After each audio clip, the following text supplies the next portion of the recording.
Bonjour. Aujourd'hui, nous passons au dernier chapitre de ces roches et minéraux courants. Je vais revenir sur chacune des roches et éventuellement des minéraux au regard de leurs utilisations. Alors, je reviens notamment sur le granit. Je vous le représente ici.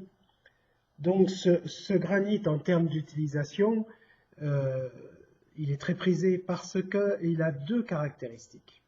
La première, c'est qu'il est isotrope, c'est-à-dire que c'est une roche magmatique, il n'y a pas d'orientation, donc ses propriétés, quel que soit l'axe de sollicitation, vont être à peu près identiques.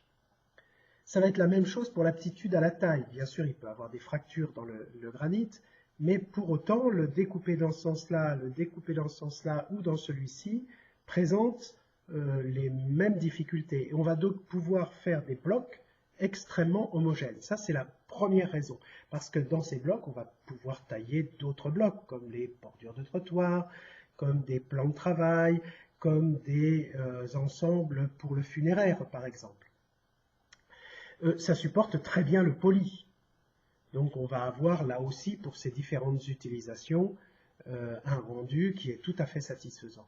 Et par ailleurs, c'est sa grande résistance mécanique et sa grande résistance aux intempéries, aux agressions du temps. Parce qu'il n'y a pas de porosité. Encore une fois, c'est une roche magmatique plutonique.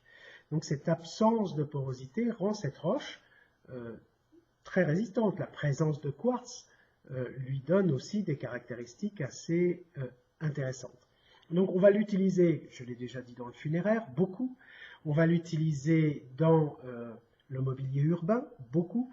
Et puis on va l'utiliser sous forme broyée dans ce qu'on appelle les granulats, les ballastes, c'est-à-dire ces roches concassées que l'on met sous les routes ou en bordure ou sous les voies ferrées. Parce que là encore, des propriétés très homogènes.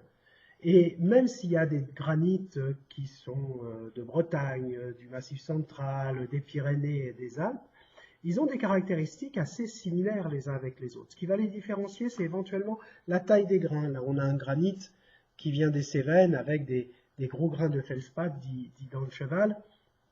Donc ça, pour les granulats, ce ne sera peut-être pas forcément formidable parce que ça crée quand même des belles hétérogénéités. Mais si le granit est plus homogène avec des cristaux de taille équivalente, à ce moment-là, ça va être extrêmement intéressant. Les microgranites, les microdiorites sont des cailloux qui sont très très prisés pour faire justement ces granulats hyper résistants. Voilà pour les utilisations du granit.